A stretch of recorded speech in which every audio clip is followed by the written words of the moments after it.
Sedangkan perkara setelah ingkrah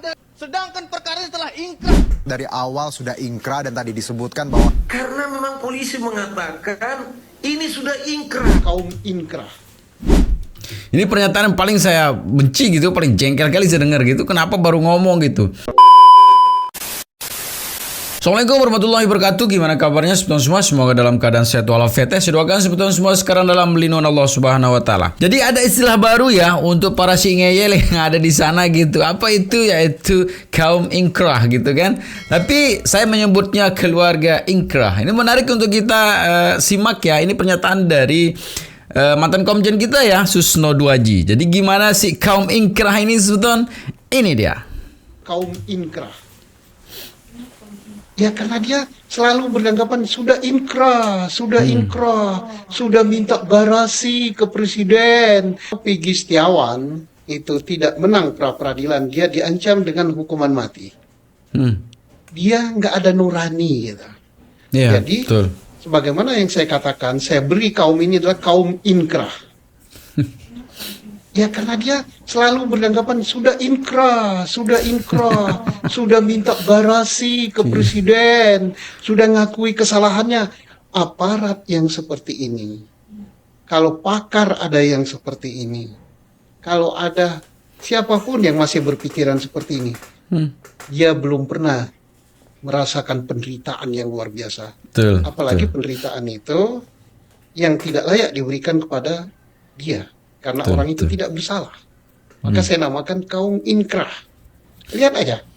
Nah makanya nanti akan kita lihat di sidang PK berikut. Karena yang berikut kan akan ajukan PK kan. Iya. Kalau sidang berikut masih ada jaksa, masih ada hakim, atau masih ada pihak-pihak yang ngotot bahwa apa yang terjadi di dalam peradilan kasus Vina dan Iki itu adalah benar, maka mereka adalah inilah kaum inkrah yang tidak punya nurani. Hati Bisa nurani. dilihat di televisi swasta, bisa dilihat di podcast atau di medsos lainnya yang ngotot gitu, ngotot bahkan sesuai dengan pengalaman saya yang pernah di lalu lintas, tidak ada itu motornya tidak rusak ya. Yang dilihatkan motor yang lain, sepeda motor yang difoto berdiri, bukan itu. Dia tidak melihat sepeda motor barang bukti yang jatuh di jalan. Dia tipu, tidak ada plat nomornya. Bodoh itu orang. Kayaknya semua sudah inkrah gitu kan. Menarik ya sebetulnya karena kita tahu sendiri bahwa yang tiga ini memang terkenal ngeyel gitu kan. Ya karena tidak ada alasan lain selain inkrah gitu kan, karena yang namanya orang menutupi kebohongan ya gitu ya. Tapi beda halnya mungkin ya kalau memang berada di jalur yang benar gitu kan, terlalu mungkin banyak akan disajikan. Apalagi sekarang ini memang faktanya seperti itu dengan banyaknya saksi yang sudah disajikan ya oleh terutama oleh Kang Deddy Mulyadi gitu kan. Masih juga ngeyel gitu. Kembali lagi memang ini sudah keputusan sudah inkrah gitu kan. Sedangkan perkara setelah ingkrah dan Setiawan Itu ya. itu tidak menang pra-peradilan, dia diancam dengan hukuman mati. Dia nggak ada nurani gitu. Jadi sebagaimana yang saya katakan, saya beri kaum ini adalah kaum inkrah. Ya karena dia selalu beranggapan sudah inkrah, Ya. sudah minta garasi ke presiden, sudah ngakui kesalahannya. Aparat yang seperti ini, kalau pakar ada yang seperti ini, kalau ada siapapun yang masih berpikiran seperti ini, dia belum pernah merasakan penderitaan yang luar biasa. Iya ya, kalau ada oknum aparat mengatakan seperti itu, ya itu namanya oknum keparat gitu kan. Apalagi pakar juga yang bilang seperti itu ya harus diselesaikan dengan terkapar gitu kan. Biar selesai semuanya gitu kan. Itu ada perubahan DPO berdasarkan apa? Biar diskusi komprehensif juga. berdasarkan analisa pemeriksaan yang konkret oleh penyidik, oleh Polda Jawa Barat. Pemeriksaan terhadap siapa? Saksi atau gimana? Data yang mereka punya. Ternyata dicek ya cuma satu di lapangan kan. Yang dua dibilang itu nggak ada di lapangan. Ya sampai sekarang nggak ketemu. dari awal sudah ingkrah dan tadi disebutkan bahwa kalaupun kita sebagai awam dan juga bagaimana praktisi menerima ini tentu bukan hal yang cukup make sense ya Bang Saur bahwa tiba-tiba dua itu fiktif seperti itulah kira-kira. Bukan sekedar nggak make sense, ini penghinaan daripada pengadilan disebut contempt of court. Oke. Dan juga polisi bukan sekedar obstruction of justice, bisa dijerat dia melakukan penghinaan kepada pengadilan karena memang polisi mengatakan ini sudah ingkrah. Oke. Tapi ingkrahnya itu diterjemahkan seenak kepalanya gitu loh. Itu Bang, menurut saya yang berbahaya. Itu berbahaya memang ya kalau memang belum dilakukan lah. Artinya bahwa kita tidak punya hak untuk melakukan PK kalau memang sudah ada keputusan yang ingkrah gitu. Tidak peduli ingkrahnya karena apa gitu ya, karena ketidakadilan kah atau karena apa. Yang penting sudah ingkrah ya ingkrah gitu ya. Jadi hak kita untuk melakukan PK segala macam udah nggak ada. Ini nggak benar sebenarnya. Kita lanjutin ya. Ini video udah lama juga tapi menarik untuk kita lihat ya perdebatan antara Susno dengan si Ibu Ingkrah ya. Nggak perlu si keluarga Udah, itu cari fakta penyuap. itu tolong diangkat fakta yang benar. Ya, Jangan memang cari membuat-buat ya. Fakta yang benar kami menyampaikan, tetapi nanti diolahnya oleh penyidik, bukan saya yang melakukan penyidikan itu. Baik. Iya.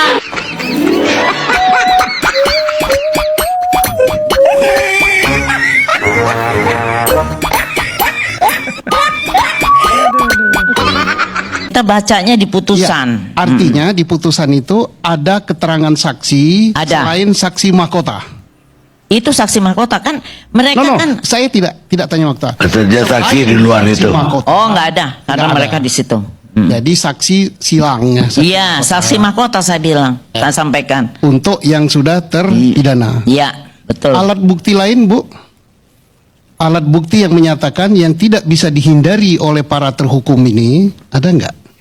Iya, Selain saksi. alat-alatnya bareng-bareng pukulan-pukulan Ya, itu. di pukulan itu ada nggak hasil forensik bahwa batu itu terkait dengan para terpidana ini? Atau kayu ini berasal dari terpidana ini? Ada nggak? Yang saya Ya. ketahui hanya waktu itu keterangan saja. Kan saya Iya, ini batu, ini kayu, atau apalah belakang. Ada nggak hasil forensik yang terdakwa ini tidak bisa mungkiri bahwa ini betul pernah dipegang, Oleh si ini betul pernah dilakukan, entah tertangkap CCTV, entah ada di situ sidik Yang jarinya, CCTV kan jelas. entah ada di bajunya itu DNA Ya. daripada korban yang nimpil pada para terdakwa. ada nggak? yang kita baca. Jadi kita sebagai masyarakat awam yang tidak paham ini juga mengerti gitu kan apa yang dimasukkan oleh Pak Susno Duaji gitu. Bagaimana menyikapi dari kejadian itu gitu ya. Kalau memang yang di alat bukti yang dipakai mohon maaf ya untuk membunuh malam itu gitu kan ada enggak kaitannya gitu, entah itu sidik jari mungkin yang dipegang sama batu ini dipegang sama si ini, balok ini dipegang sama ini. Nah kalau itu memang sudah dilakukan forensik ya dan itu tidak memang sudah ada keterkaitan ya tidak bisa mengelak lagi gitu. Tapi kenyataannya kan ini tidak ada gitu kan. Dan ini dinyenyelin juga gitu kan sama si Ibu Ingkrah ini. Kita lanjutin ya. Bahwa di dalam vagina Bukan yang dibaca itu ada nggak itu? Ya dibaca, ya saya kan baca. Ya ada nggak DNA-nya ini nempel di sini? Ya tidak ada hal itu, tapi visum ada. Ada nggak ini sini? Ya visum itu tidak menyatakan bahwa pelakunya itu adalah terdakwa. Itu keterangan spermanya ada di dalam. Dokternya udah gila kalau visum sudah menunjukkan terdakwanya ini enggak. Enggak, Orang maksudnya itu sperma mati. di dalam vagina itu Iya, ada sperma dan segala rupa. Yes, itu benar visum. Tapi kalau visum sudah menunjuk terdakwa, hasil otopsi kan diterjemahkan dalam bentuk visum. Bentuk visum. Ada visum, Pak. Ada visum, ada otopsi. Oke. Sebentar loh. Jadi artinya spermanya ada. Ada. Apakah di sperma itu ada keterangan berdasar dari sperma si A, si B, si C? Di dalam kan saya bukan polisinya Ya kan ya, pencari Pak. fakta kan, fakta. Saya lihat fakta dalam persidangan kan kita sama-sama baca. Iya, ini kan dibaca di Anibu ada tidak tertulis bahwa sperma ini berasal dari 8 yang sudah tertangkap itu. Di situ tidak dijelaskan. Nah, tidak kan? Berarti terhukum 8 ini hanya berdasarkan keterangan saksi-saksi. Tambah bukti. Ya. Yang antara lain Tapi ada saksi urutannya, mahkota. Pak. Jadi kita persesuaiannya. Iya, saya dari nanya awal. sekarang. 8 saksi itu, 8 terdakwa itu kan disilangkan menjadi saksi mahkota. Ada tidak di luar saksi mahkota yang melihat dengan mata kepalanya, menyaksikan perkosaan, menyaksikan penganiayaan, menyaksikan pembunuhan. Karena apa saya bertanya begitu? Saksi mahkota yang berasal dari 8 terdakwa, mereka ini tidak mengakui itu. Karena apa? Karena didapatkan dengan cara tidak benar. Benar apa tidak keterangan mereka, itulah tugasnya dari Propam. Dan sekarang ya Pak, kita Iya. urutan bukan dari soal pada saat diputus pada saat perbuatan mereka, tetapi kita urutkan dari perencanaannya. Iya, Kalau diurutkan. perencanaannya Ibu sudah baca berkas itu nggak? Pak, perencanaannya itu Sebentar, ada sebentar. chatting. Ibu baca itu enggak? Saya Keterangan baca. Rudiana. Kalau ibu baca Rudiana diperiksa, itu berita acaranya ada itu. Dia sudah nyebut tersangkanya ini. Dari mana Rudiana itu bisa tahu? Ya, sudah memunculkan 11 pelaku itu. Udah Rudiana itu. pelaku itu berita acaranya ada. Cirebon yang meriksa. Jadi jangan cari fakta itu menyesatkan. Itu ya, jangan cari fakta yang menyesatkan lah gitu sehingga mengorbankan orang yang tidak bersalah gitu ya. Sekali lagi sebetulnya kita yang tidak paham ini, yang tidak paham bagaimana ini penyidik apa segala macam. Dengan penjelasan Pak Susnui kita paham gitu maksudnya kayak gimana dan kita mengerti gitu ya bahwa yang namanya tersangka itu dinyatakan tersangka kalau ada alat bukti yang ditemukan yang ada kaitannya dengan yang tersangka gitu, bukan hanya sekedar saksi kan bisa jadi berbohong gitu kan. Kalaupun ada saksi nanti dihubungkan dengan alat bukti yang ditemukan kan, koreksi saya kalau salah ha. Jadi seperti itu gitu. Tapi kalau hanya sekedar kesaksian saja kita memutuskan orang bersalah, berarti ini nggak benar gitu kan? Keterangan pembelaan terhadap Ibu Rudiana dalam hal ini nanti akan disampaikan langsung oleh Ibu Ketua Umum Perhati Profesor Dr. Aja Elsa Arif SHMH. Waktu menempatkan yang persilakan. Terima kasih Bapak Sekjen.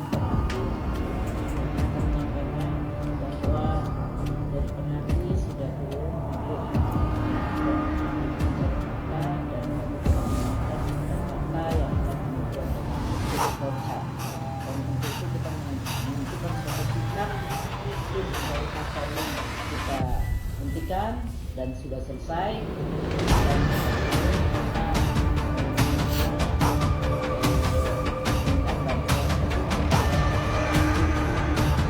Itu ya waktu pembubaran dari tim pencari fakta yang kalau netizen TVF yang disingkat TVF tim pencari fakta yang dipelitari oleh para netizen tim pencari fulus gitu. Karena selama ini memang yang kita harapkan awalnya terbentuknya TVF ini adalah bagaimana ini memang keadilan ditegakkan dan dan bukti fakta itu jelas gitu.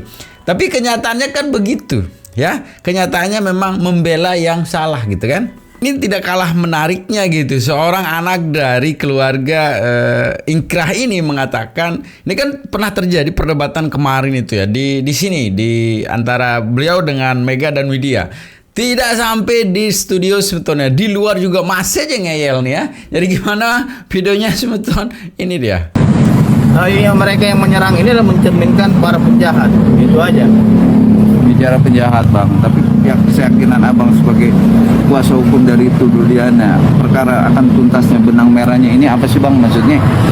Ya saya sebagai media juga mempertanyakan bang, ada titik kejanggalan bang, maksudnya ini kan semua juga sudah berlalu dalam tanda kutip, saksi-saksi sudah berdatangan, yang kita berdatangan itu kan orang yang kita anggap yang orang pelosok yang intinya nggak berani kalau dia nggak benar bang, gimana bang? Yang pertama, kalau kejanggalan sih tidak ada di kita, justru yang janggal ini yang datang ini.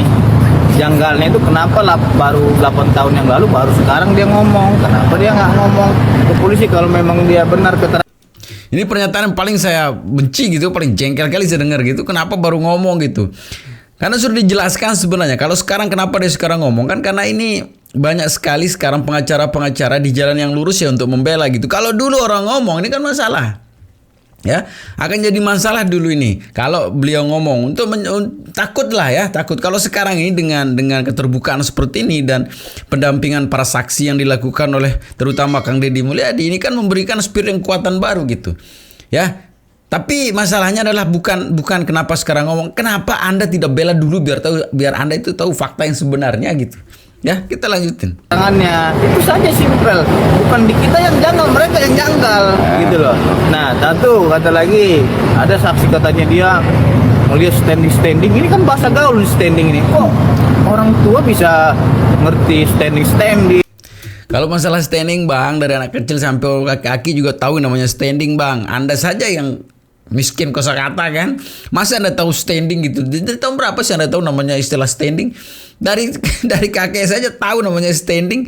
Aduh, masalah standing aja dipermasalahkan. Dia menyebut dugaan saya gitu, berarti kan seolah-olah seperti ada yang nyetir bahasa dia ini, biar ada menggunakan asas praduga tidak bersalah gitu loh. Kalau memang dia melihat langsung, nggak usah kata dugaan aja, langsung aja itu adalah pidana dan etik, itu aja langsung dibilang dia, jangan bilang dugaan. Berarti kan kalau kata dugaan dia masih ragu-ragu, masih abu-abu gitu. Udah poin aja, kalau memang keterangan dia salah ya kita pidanakan gitu. Itu dia bang, pernyataanmu yang salah itu ya sedikit-dikit dipidanakan, sedikit-dikit dipidanakan. Orang kan tanpa ngecek dulu gitu kan.